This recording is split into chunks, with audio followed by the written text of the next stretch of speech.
A todos, como estão aqui presencialmente, online também. Antes de fazer a nossa prece, vou dar alguns avisos, tá bom? Gostaria de pedir para que colocassem o celular silencioso, que a gente escreve o silêncio também uma prece. E também queria avisar vocês que lá nós temos a venda de lanche e a venda de livros, que ajudam a sustentabilizar a nossa casa.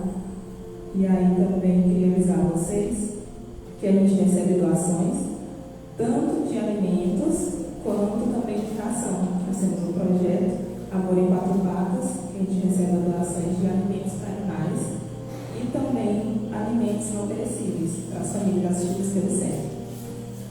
Gostaria de lembrar a quem está tomando passe para passar na recepção, para colocar o nome, para a gente conseguir ter a sua permanência. E lembrar vocês que o atendimento fraterno acontece todo sábado, a partir das 14h30. E a gente tem também um aviso especial. Nosso café 16h30, né? Não, o atendimento fraterno 16h30. Gostaria também de lembrar vocês que nós temos agora, no próximo sábado, o nosso café com a festa, o nosso primeiro café do ano, que ele vai, todos os nossos custos, toda a nossa renda desse dia, vai ser para a nossa sustentabilidade da casa e também para a nossa infraestrutura, que a gente teve alguns reparos agora no começo do ano. Então, todo o valor arrecadado vai ser para nos auxiliar nessa questão. Então, eu vou só ler o livro do Carlos Pastorino, uma breve mensagem antes da nossa prece inicial, que é a mensagem 71. O mundo está cheio de luz divina. Procure percebê-la e sentir em si as irradiações benéficas que se derramam sobre todas as criaturas, aproveitando ao máximo o conforto que isso lhe trará ao espírito. Olhe tudo com os olhos de bondade e alegria. Busque descobrir a luz que brilha dentro de você e dentro de todas as criaturas, embora muitas vezes esteja ela recoberta por grossa camada de defeitos. Então, após essa mensagem, eu convido a quem se desejar e sentir a vontade que possa fechar nossos olhos, a gente se concentrar, principalmente agradecer por essa oportunidade, por estarmos aqui reunidos. E pedir também luz e direcionamento à nossa irmã Adriana, que vai proferir a nossa mensagem de hoje. Que todos os espíritos amigos, na Maria de Nazaré, possam nos abençoar e nos proteger e estar conosco durante toda essa noite. Assim seja, graças a Deus.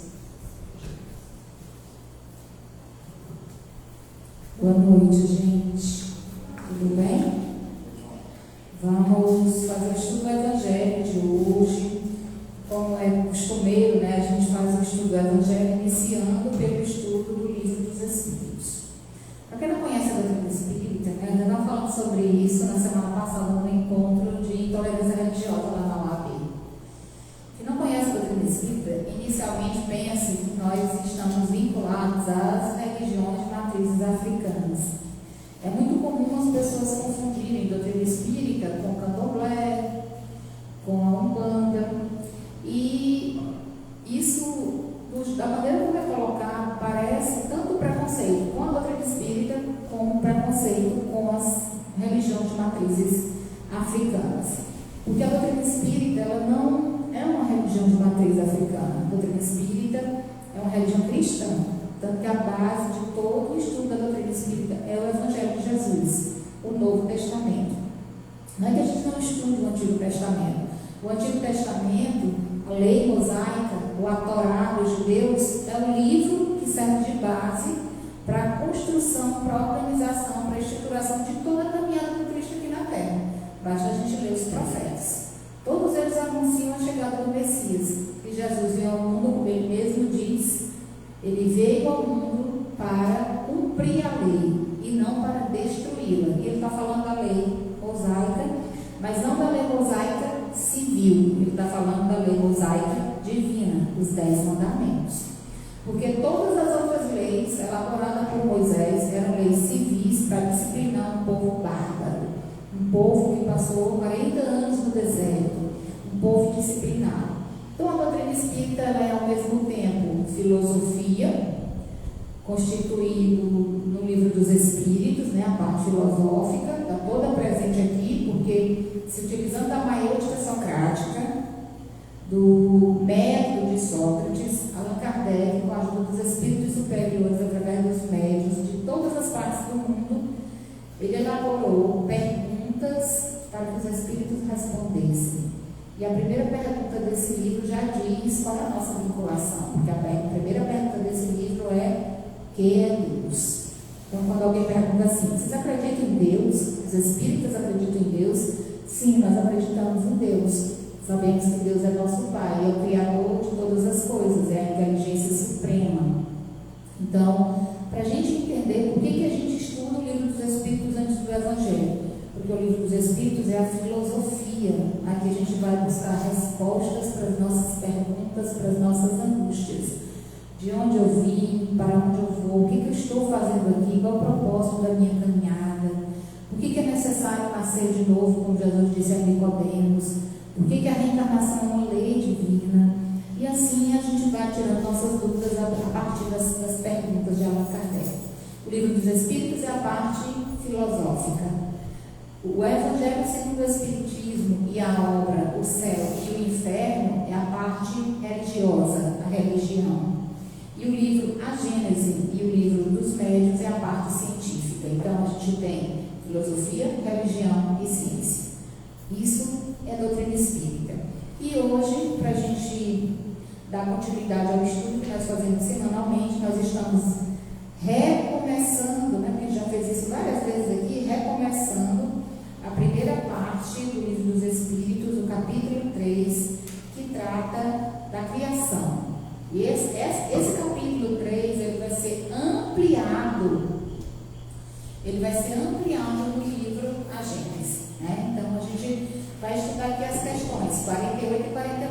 A questão 48 pergunta Kardec aos Espíritos: poderemos conhecer a época do aparecimento do homem e dos outros seres vivos na Terra? Que a gente tem essa curiosidade, né? Quando foi que a gente realmente apareceu? Quando foi que o homem surgiu como ser inteligente no planeta Terra? E os Espíritos são muito categóricos ao responder a Allan Kardec. Eles dizem: não. Na matéria, na carne, na atual situação evolutiva que nós nos encontramos, nós não poderemos conhecer a época do aparecimento do homem e dos outros seres vivos na Terra. E por que a gente não consegue conhecer essa época? Porque a gente não tem acesso a essa informação? Porque nós somos muito limitados ainda. A nossa inteligência ainda é muito limitada. Nós ainda vivemos em busca da satisfação do nosso próprio egocentrismo. Nós vivemos em busca do conhecimento muito mais por vaidade do que no intuito de auxiliar e de beneficiar a própria humanidade. É só a gente atentar para as pessoas que têm o hábito de exigirem que os outros se refiram a ela como doutor e doutora. Você nunca ter feito um doutorado na vida, por exemplo, né?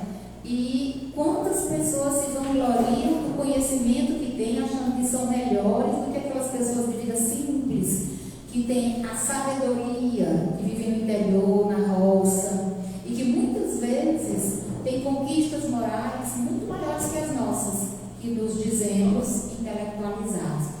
Então, imagina o que seria para a humanidade se nós pudéssemos ter acesso a todas as informações que dizem respeito ao surgimento do homem na Terra, ou se um único homem encontrasse essa resposta. A nossa vaidade, o nosso egocentrismo, na realidade, se a gente pudesse transformar isso numa metáfora, o nosso grande egoísmo, o nosso orgulho, a nossa vaidade não nos permite, a nossa inferioridade não nos permite ainda ter acesso a esse conhecimento, saber a época em que o homem apareceu na Terra.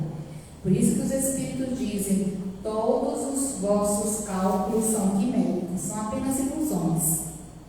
A gente pode imaginar, por exemplo, que agora recentemente aconteceu um fenômeno que foi muito divulgado nas redes sociais, que foi o alinhamento de 9 planetas nos céus. Urano, Marte, Vênus, Netuno, eles foram se alinhando. Eles eles foram se alinhando. Esse evento ele só acontece a cada 1 milhão de anos. Quantas voltas esses planetas precisaram dar na Via Láctea para que eles pudessem se alinhar? A gente tem nem noção. Recentemente passou um cometa na Terra, que também só passa a cada 100 mil anos. Ou seja, quando ele passou a última vez, nós provavelmente não estávamos aqui. E quando ele passar a próxima vez, eu espero também que a gente não esteja mais aqui, né? Que a gente já tenha evoluído, que a gente esteja aí passeando em Vênus, em Plutão, em outros planetas, que a gente já não esteja mais aqui. Porque é muito tempo para a gente evoluir. Então, nós ainda somos muito pequenininhos. Há estrelas que brilham no céu, que estão mortas há bilhões de anos e que só agora a luz chegou à Terra. Ela não existe lá, apenas a luz dela que caminhou no espaço e nos alcançou. Então, nosso conhecimento é tão ínfimo, é tão pequeno. Por isso que o Chico Xavier dizia que ele não passava de um cisco, né? Um cisco de Deus. Ele nem dizia que era gente, ele dizia: eu sou um cisco. Uma vez ele brincando, falando com as pessoas, dizendo que ele gostaria de ser pelo menos, como foi que ele disse, o cocô do cavalo do bandido em fuga. E aí o Emmanuel aparece para ele: não, Chico, o cocô do cavalo não é muita coisa, o verbo do cocô do cavalo. Né? Então assim, a gente é tão pequeno que a gente não tem condições ainda de ter esses conhecimentos. A outra pergunta, 49, Kardec indaga aos espíritos superiores: se o germe da espécie humana se encontrava entre os elementos orgânicos do globo, porque uma coisa que a gente precisa aprender, a gente aprende aqui no Livro dos Espíritos e aprende através, inclusive, da química, né? Porque para entender isso aqui tem que entender de química. Ele vai falar química dos moléculas, das moléculas, dos corpos inorgânicos, unidos-se para se formar cristais, e os cristais, aqui ele vai dar uma aula de química e de biologia, aqui dentro do Livro dos Espíritos. Mas aqui ele vai falar do germe, porque anteriormente ele explica que em todos os globos, os elementos que formam a humanidade, que povoam aquele globo, já está lá presente. Então, o meu corpo e o corpo de vocês, ele é constituído por essas moléculas e por essa matéria, porque ela está em harmonia com a matéria e as moléculas do nosso globo. Tanto que, se a gente comparar o nosso corpo com o planeta Terra, a gente vai perceber essa sabedoria divina. 1/3 do planeta é formado de quê? De água.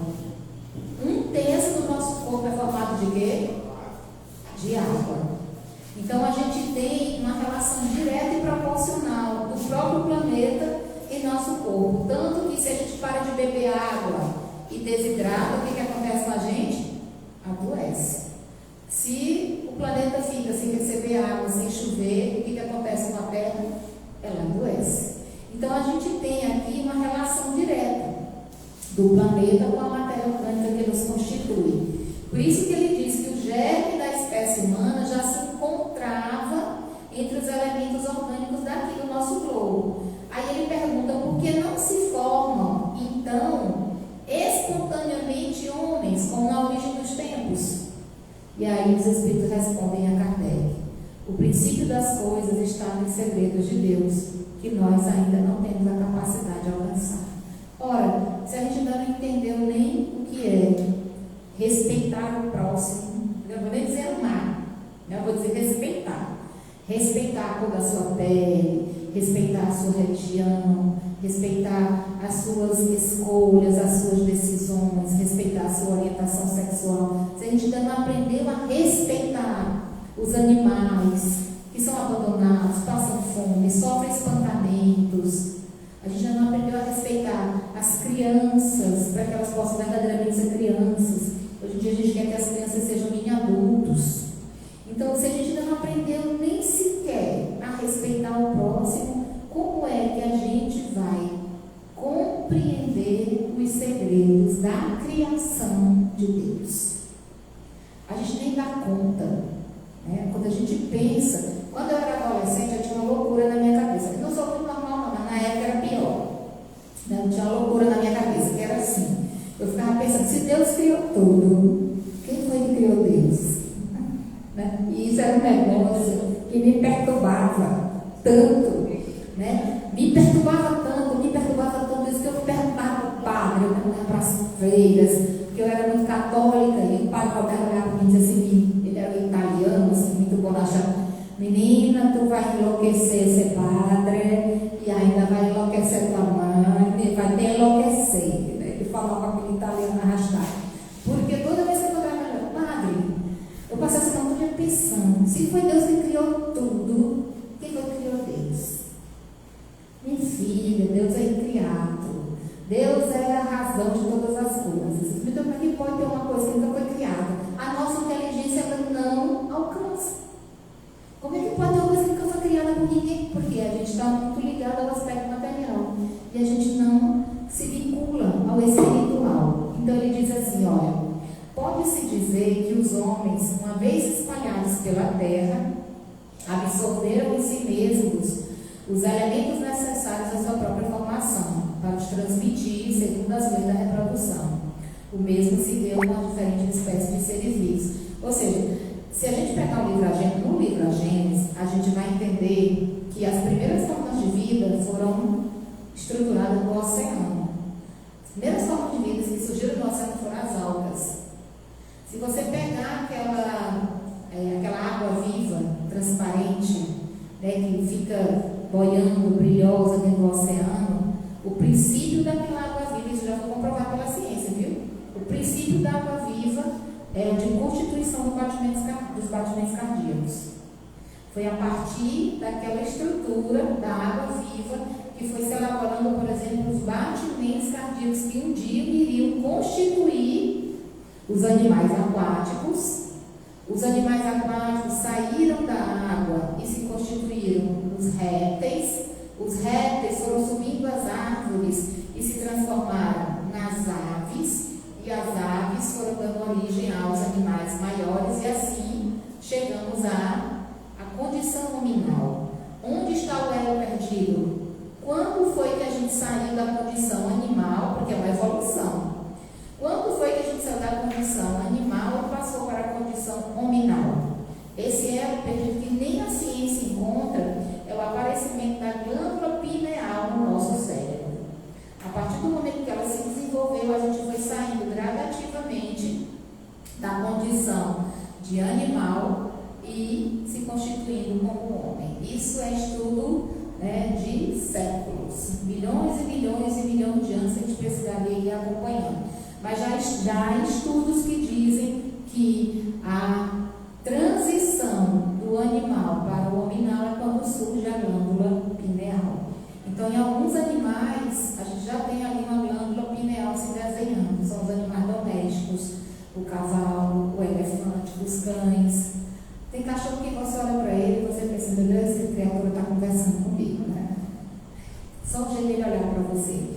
Então, a gente não consegue ainda ter acesso a essas informações porque a nossa inteligência é rudimentar, a nossa inteligência não permite.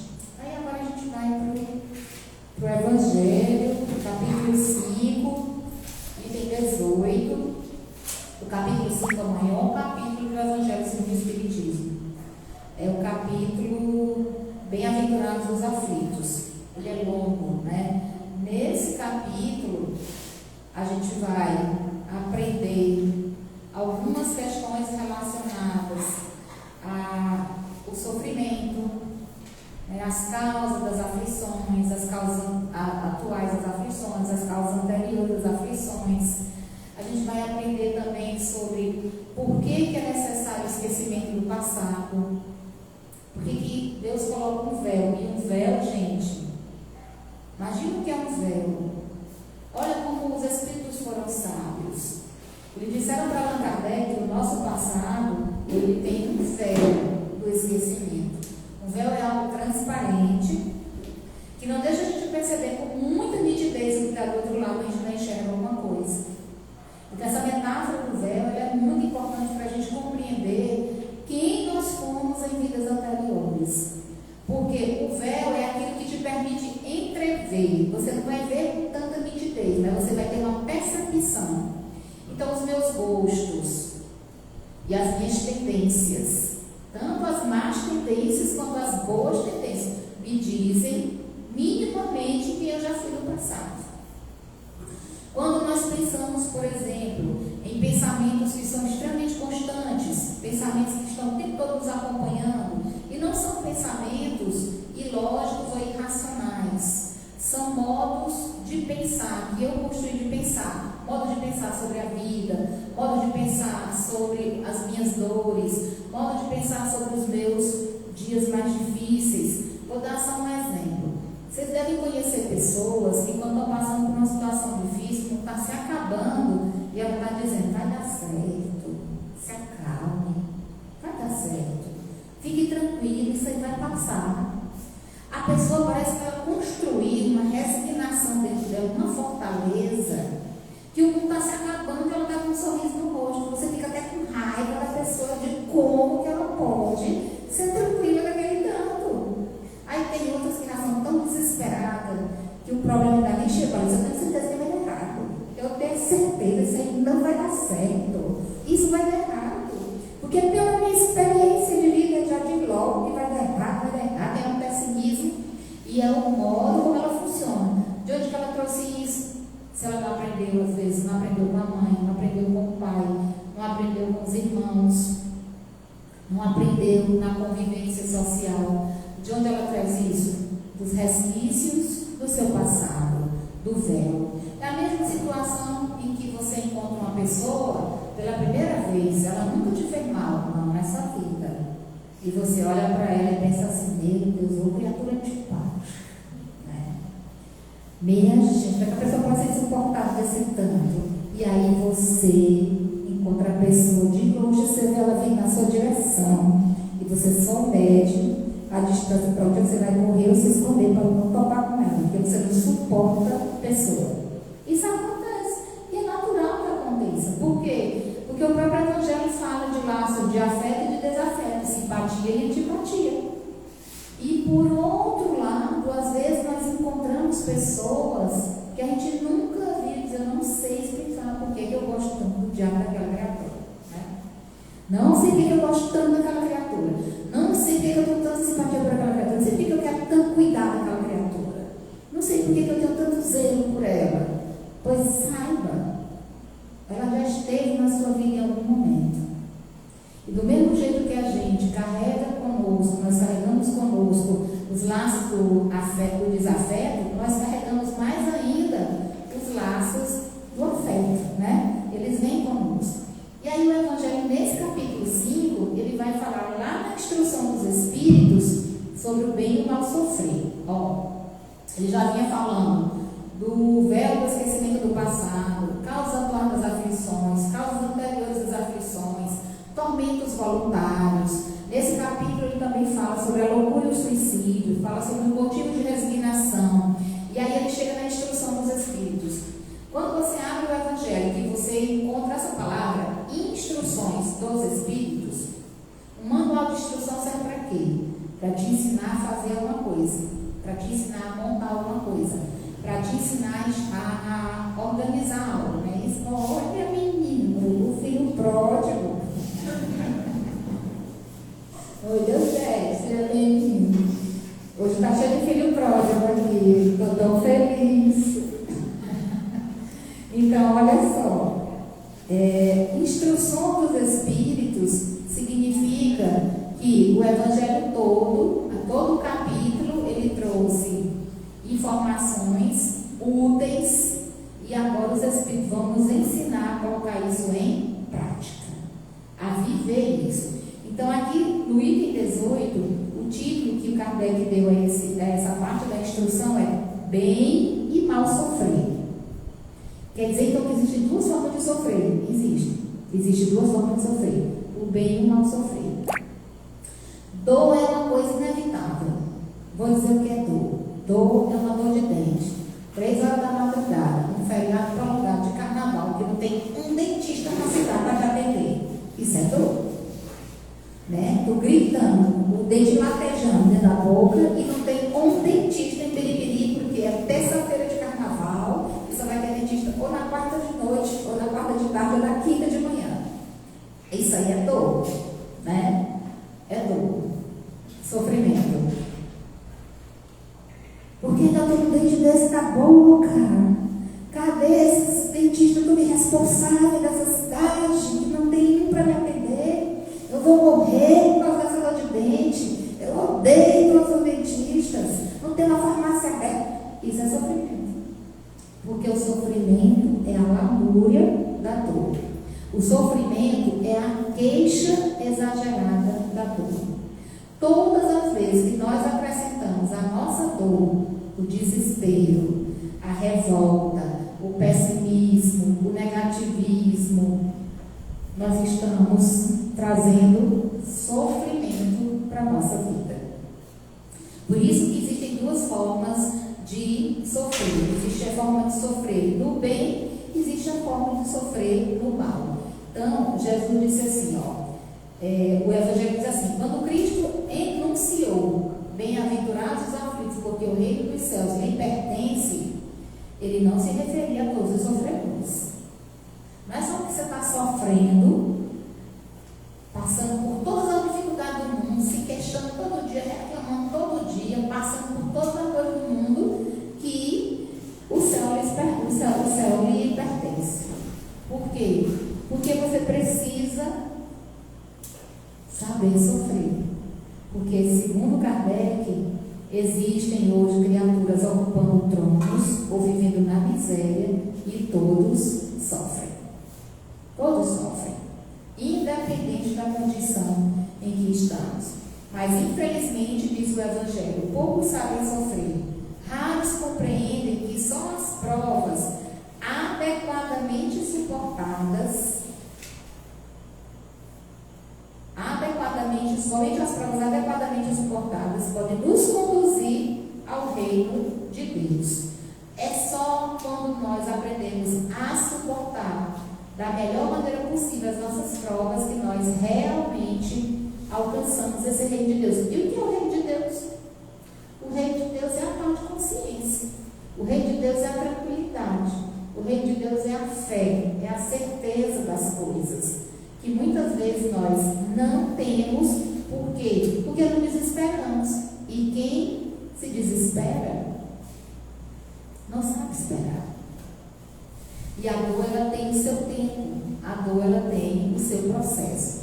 Então, olha só, ele diz aqui: o desânimo é uma falta. E Deus não nos recusa consolações, mas Ele requer de nós coragem. Então, o desânimo é uma falta que a gente comete diante das nossas provas. Ele diz ainda mais: a prece é um sustento para a alma. Então, no momento do sofrimento, a prece, ela é quem nos sustenta, é quem nos mantém vivos diante das dores e dos sofrimentos. Quantos de nós passamos por momentos muito dolorosos em nossa vida e, ao invés de se perguntar: meu Deus, o que é que eu preciso aprender com isso? Senhor, o que é que essa dor veio me ensinar? Por que eu estou passando por essa situação? Geralmente o que a gente pergunta: por quê? Por quê? Por quê? Por quê? E na realidade a gente deveria se perguntar: para que eu estou passando por isso? Para que eu estou passando por essa situação? O que eu tenho que aprender com ela? O que eu preciso aprender com os momentos difíceis, com os momentos de aprendizado, com os momentos de dificuldade da minha vida? O que Deus está querendo me dizer quando Ele me coloca no caminho esses desafios? A gente precisa buscar essas respostas, porque na maioria das vezes o que a gente faz? A gente só se pergunta por quê.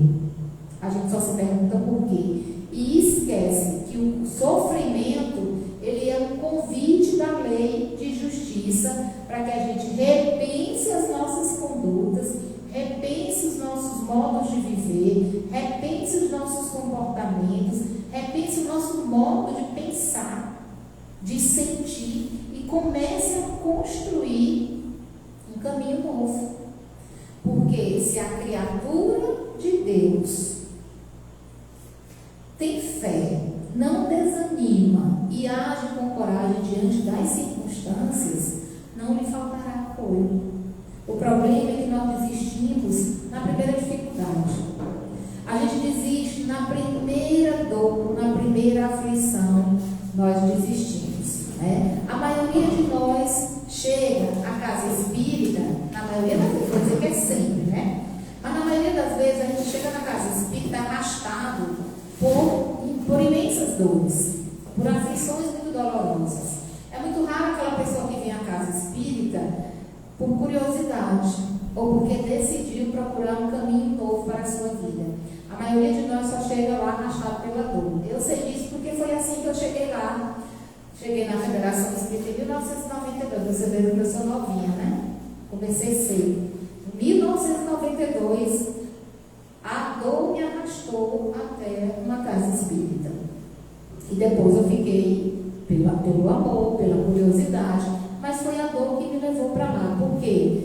Porque, gente, a dor, ela é um instrumento, a dor, ela é um alerta, a dor, ela é um aviso, a dor, ela é um convite, a dor, ela é uma mensagem.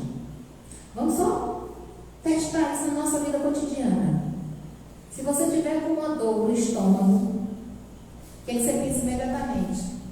Preciso procurar um médico. E se essa dor for constante, preciso procurar um gastro.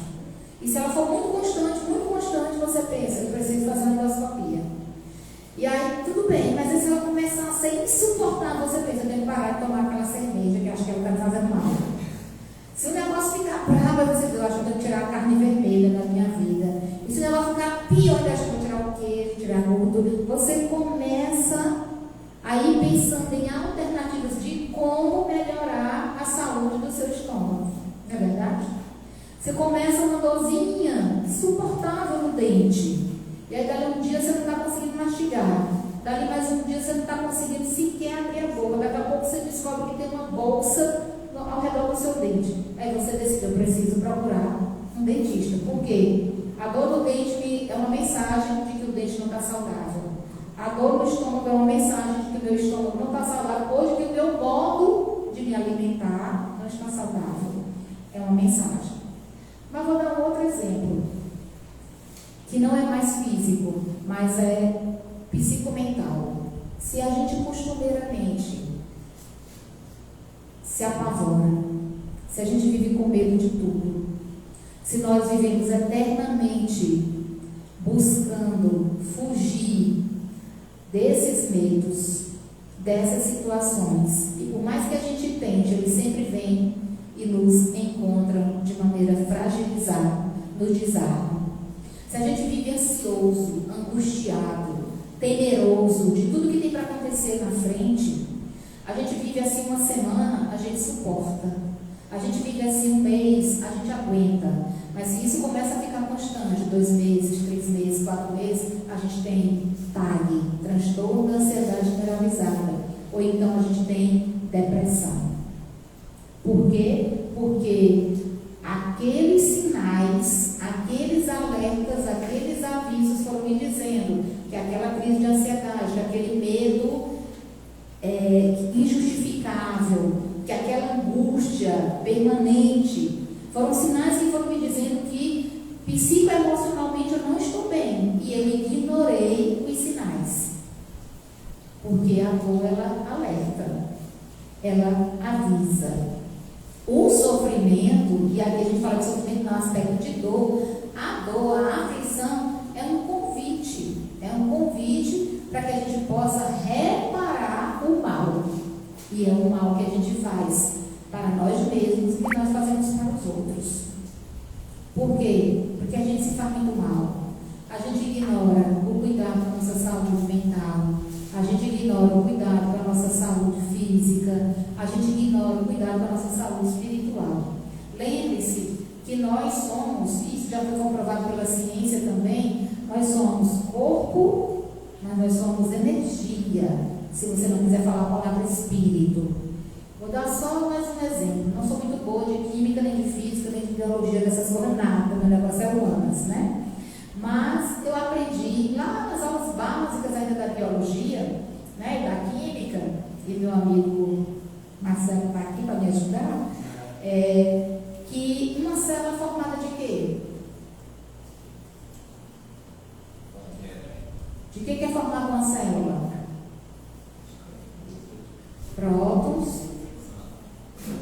nêutrons e elétrons. Um átomo, isso, um átomo é formado de quê? É um átomo, né? Uma célula formada de átomos, né? Uma célula formada de átomos. E os átomos são formados de prótons, nêutrons e elétrons. Isso, exatamente. O que é o próton, nêutron e elétron? O elétron é a carga negativa. Energia negativa. O próton, energia positiva. O nêutron é aquela que vai equilibrar as duas energias. Que está no núcleo do átomo. Está no núcleo do átomo. Isso mesmo, professor de química. Então, olha só. Nêutron, prótons e elétrons são o quê? Energias, cargas elétricas. Todas as nossas células são formadas de átomos. Os átomos são formados de energia. O nosso corpo não é formado de células? Formado de células. Se o nosso corpo é formado de célula, em última instância, a nossa matéria é formada de quê? De átomos. E em última instância, esses átomos são formados de energia. Nós somos o quê? Energia. Essa matéria aqui é energia coagulada. É energia coagulada. É energia coagulada. Tudo que nós fazemos no campo do pensamento, que é vibração, o pensamento é vibração, tudo que nós fazemos no campo do pensamento atinge imediatamente todo o corpo material. E aí, tem uma coisa muito importante, é que a gente faz as coisas, primeiro a gente constrói o pensamento, porque a vida funciona exatamente assim, pensamento, sentimento, ação. Pensamento, sentimento, ação. Ah, eu nem paro para pensar, já fiz, mas você pensou. Você pode ter pensado, articulado naquele momento imediatamente, mas passou um pensamento pela sua cabeça, transformou em sentimento, em emoção, e a emoção te levou a agir. Tudo na nossa vida é assim. Tudo começa aqui na casa mental, aqueles milhões de neurônios. E tem outra coisa muito importante para a gente também entender por que a gente precisa cuidar de nós mesmos, para a gente ter uma noção da importância do que é o bem e o que é o mal sofrer. Nós temos 2 tipos de células em nosso corpo. Você não me ajuda? Nós temos 2 tipos de células em nosso corpo, e são as células mais atingidas pelos nossos pensamentos. São os neurônios, né, por causa da grande capacidade de captação, e as células de defesa, que a gente chama de anticorpos. Quando você está com raiva, você está irado, quando você fica triste, quando você fica revoltado, quando você é negativo, pessimista, quando você está vivendo um processo de adoecimento físico e se revolta contra a doença, quando a gente está passando por um processo difícil e se revolta contra aquela situação, quando a gente é agressivo, né? Quando a gente tem pensamentos e ideações suicidas, esses pensamentos são primeiramente captados pelos neurônios e pelas células de defesa, pelos anticorpos. É por isso que as pessoas que passam por longos processos depressivos geralmente também adoecem fisicamente. É por isso que as pessoas que passam por longos processos de ansiedade também adoecem fisicamente. Por quê? O corpo é energia. Tudo que nós pensamos, que nós construímos de pensamento e de sentimento vai nos adoecendo. E um dos desequilíbrios, né, mais perceptíveis desse processo são desequilíbrios hormonais. Se desequilibra os hormônios por conta dos neurônios e por causa das células de proteção, e aí as próximas células a se desequilibrarem são aquelas que conduzem os hormônios em nosso corpo. Então, de um modo geral, as alergias, né, os adoecimentos, eles são sequelas, muitas vezes, de condutas nossas, se não nessa vida, uma vida anterior. Por isso que é necessário saber sofrer. É melhor sofrer no bem, diz o Benfica Emmanuel, inclusive, num capítulo maravilhoso do livro Pão Nosso, que chama Melhor Sofrer no Bem. Porque há uma passagem de Pedro na sua primeira epístola, que está lá no capítulo 3, que Pedro diz assim: porque é melhor que soframos fazendo bem, se assim for a vontade de Deus, do que fazendo mal. Por quê? Porque sofrer do bem, ou bem sofrer, irá evitar para nós sofrimento, séculos de angústia e de tormentos. Irá evitar para nós, na vida presente, adoecimentos, processos de adoecimentos sérios, como as gastrites, os desarranjos gastrointestinais, os problemas hormonais, os problemas do fígado, os cânceres, os AVCs, as paradas cardíacas, que muitas vezes são resultado da desarmonia que nós vamos carregando no nosso corpo durante muitos e muitos anos e não nos damos conta. Como Adriana, nos revoltando contra os momentos difíceis. Gente, não tem um ser humano nesse planeta, não existe um ser humano nesse planeta que não sofra. Não existe. Jesus nasceu numa manjedoura e morreu em uma cruz. E ele nasceu numa manjedoura para dizer para todos nós que não importa de onde a gente começa, não importa de onde nós começamos, o importante é para onde nós estamos caminhando, é para onde nós vamos.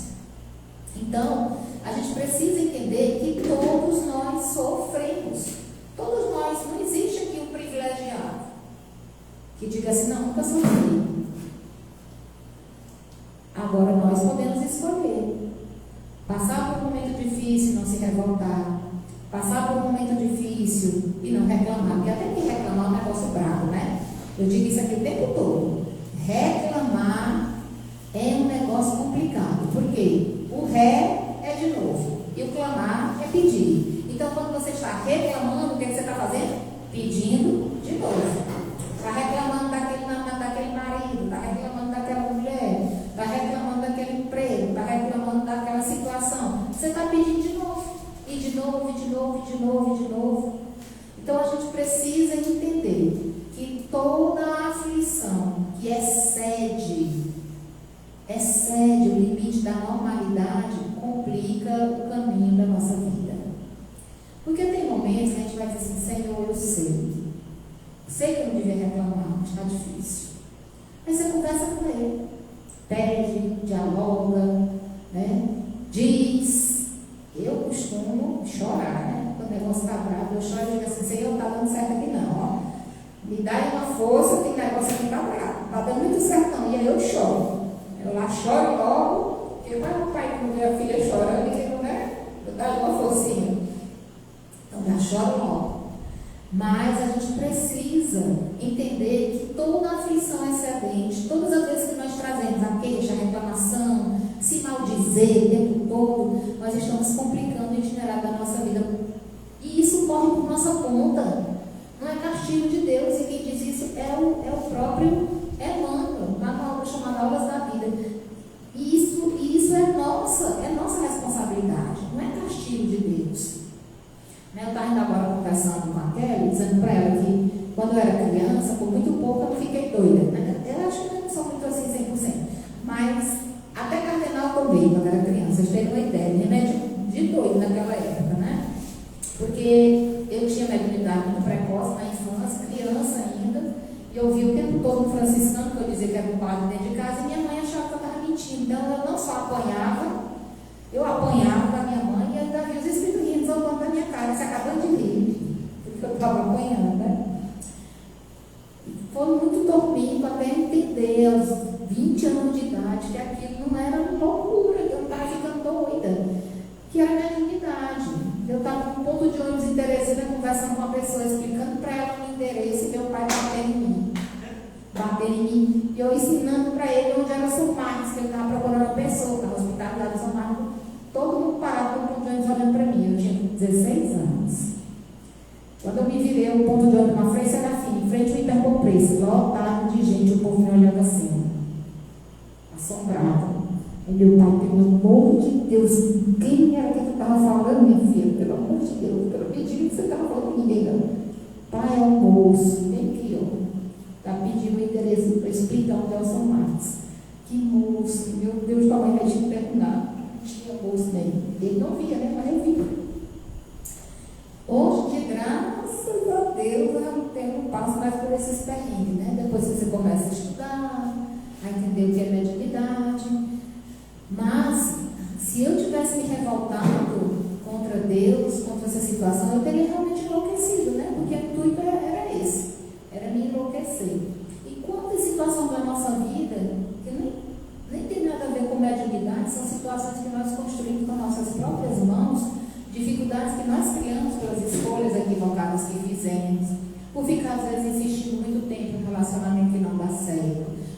muitas vezes insistindo em uma situação que a gente sabe que não é boa para nós nem para as outras pessoas, por ficar insistindo muitas vezes em um vício que a gente sabe que já deveria ter largado, por ficar insistindo muitas vezes em rejeitar uma situação que você sabe que é inevitável.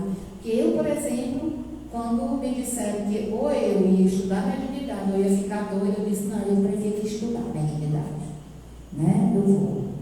Porque doida, eu fui 2 vezes visitar uma pessoa num hospital chamado Meduna, em Teresina, e dali eu descobri que eu não queria ser doida, não, eu queria mesmo estudar mediunidade, porque era muito triste a vida dentro daquele sanatório. Então, gente, existe o bem sofrer, que é quando a gente conversa com Deus, aceita que precisa passar por aquelas. Mas eu não sei nem por que eu estou sofrendo. Não precisa saber, não. Porque se Deus é justo, tudo que nós estamos passando é justo. Agora, se você quer alívio para os seus sofrimentos, converse com Ele, peça para Ele, porque não existem provações sem causas, como não existem problemas sem solução. Não existe provação sem causa, gente.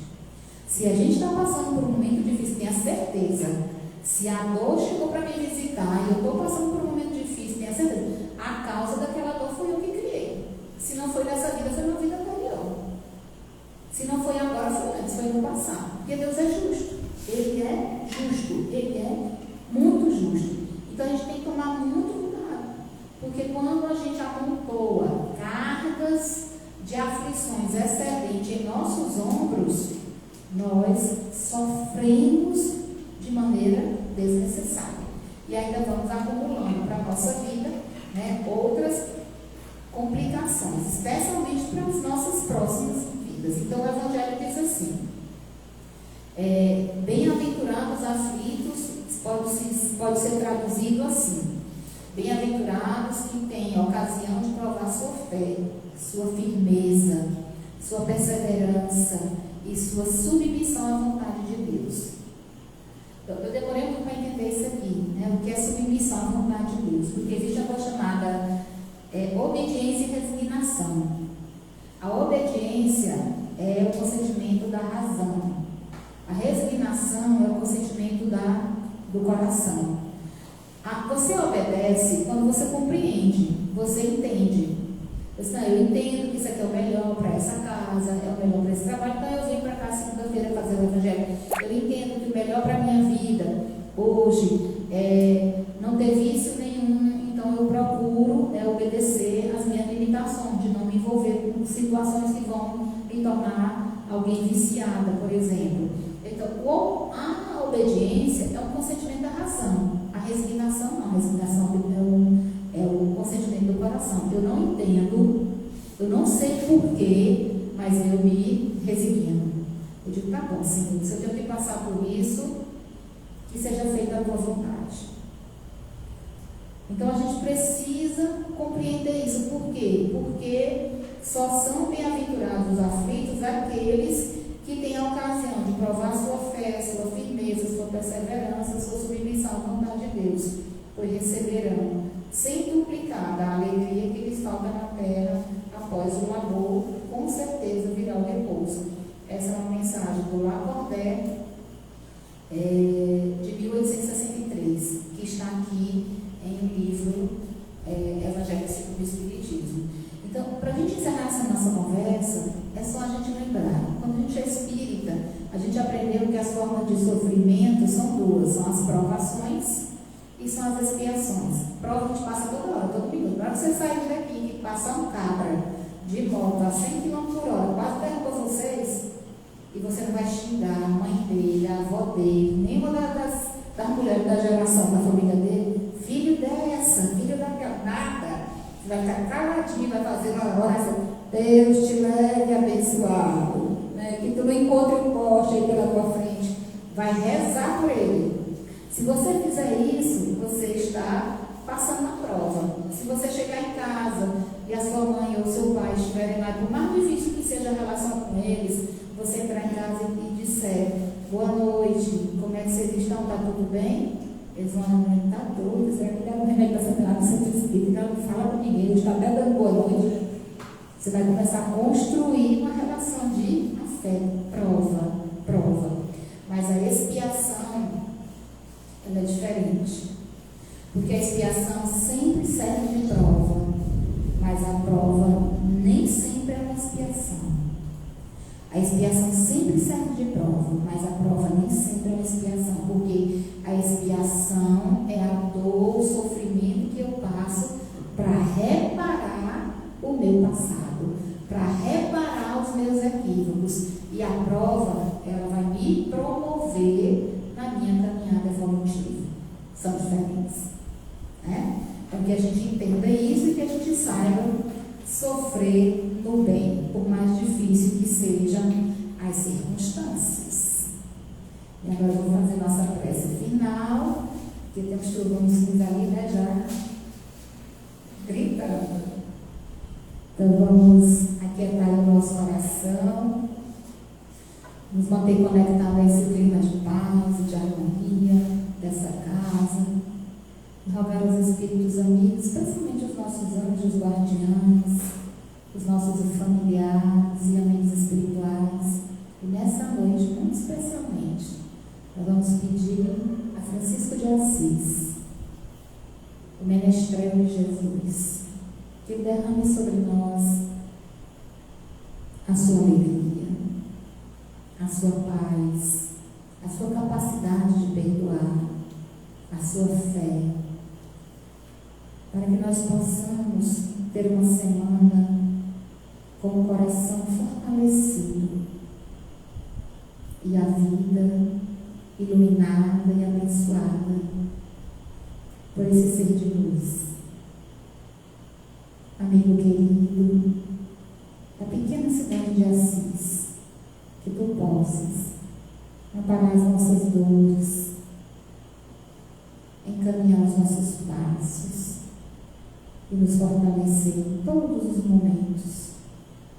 Que essa energia amorosa que se faz presente aqui entre nós também possa alcançar os nossos lares e de modo muito especial possa socorrer, amparar e assistir os espíritos que lá se encontram, encarnados e desencarnados, para que haja paz em nosso lar e luz em nossas vidas. Com esta súplica e agradecendo infinitamente por este momento, nós pedimos, Senhor, permissão para encerrarmos o nosso Evangelho de hoje. Que assim seja, graças a Deus. Vamos já para o passe, tá, gente?